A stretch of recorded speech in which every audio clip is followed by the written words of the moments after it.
It's Jeff from Mantiques Network. How are you? This is our continuation of the promotional photos that were done by the Autolite company back in the 1950s. Autolite made everything from bulbs to spark plugs and so on and so forth, and provided them for the various different manufacturers. So they put together these black and white photos of some of the models that they did service. So this is lot number 2, a continuation. We'll have 3 lots in this all together. So what they are featuring there is DeSoto's.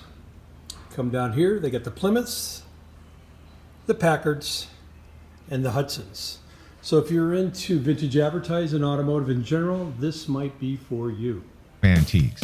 This is their store. We're bringing stuff every day, in and out, in and out, in and out. We're shaking and baking. These are their customers.